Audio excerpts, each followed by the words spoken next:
अस्सलाम वालेकुम welcome to sauce kitchen. இன்றைக்கி நம்ம இட்லி மாவு வச்சு ஒரு சூப்பரான ஒரு போண்டா பண்ண போகிறோங்க. இப்போ வாங்க செய்ய ஆரம்பிச்சிடலாம். அதுக்காக ஒரு பாத்திரம் எடுத்திருக்கேன். இதில் ஒரு பெரிய வெங்காயத்தை நான் கட் பண்ணி சேர்த்துடலாம். இது ரொம்ப ஈஸிங்க. இப்போ மழை காலம் அப்படின்றதுனால ஏதாவது மொறுமொறுன்னு சாப்பிட்ணுன்னு நினைப்போம். இட்லி மாவு இருந்தாலே போதுங்க, இந்த போண்டா செஞ்சிடலாம். ரொம்ப ஈஸி தான். வெங்காயம் சேர்த்துட்டோம். இதோட ஒரு பச்சை மிளகா, 1/2 டேபிள் ஸ்பூன் சீரகப்பொடி, உப்பு கொஞ்சம் எடுத்திருக்கேன். மாவுலே உப்பு இருக்கும், அதனால நான் கொஞ்சம் சேர்த்துக்கிறேன். இதுக்கப்புறம் கருவேப்பிலை சேர்த்துக்கலாம். சேர்த்துட்டோம். இது நல்லா கலந்து விடலாங்க.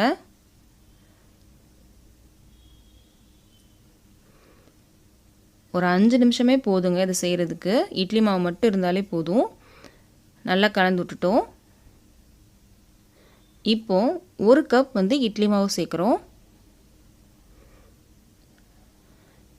இது புளிச்ச மாவு தாங்க, அரைச்சோன்னே நான் சேர்க்கல. இது நல்லா கலந்து விடலாம். வெங்காயம் சேர்த்துருக்கனால கொஞ்சம் தண்ணி ஆயிரும். தோசை மாவு பதத்துக்கு வந்துடும். இப்போ இதில் 2 டேபிள் ஸ்பூன் அரிசி மாவு சேர்த்துக்கலாங்க. இதை சேர்த்து நல்லா கலந்து விடலாம். அவ்வளோதான், நமக்கு மாவு ரெடி ஆயிடுச்சு. பாருங்கள் எவ்வளோ ஈஸியாக மாவு செஞ்சிட்டோம் அப்படின்னு. வாங்க இப்போ பொரிக்க ஆரம்பிச்சிடலாம். கடாயில் எண்ணெய் சூடு பண்ண வச்சுருக்கேன். எண்ணெய் சூடாகிடுச்சு. இப்போ பொரிச்சிடலாம். கொஞ்சம் கொஞ்சமாக சேர்த்து பொரிச்சிடலாங்க.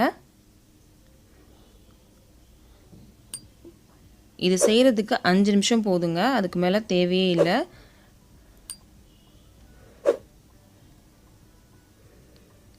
ரெண்டு பக்கம் நல்லா கலர் வந்ததுக்கப்புறம் நம்ம எடுத்துடலாம்.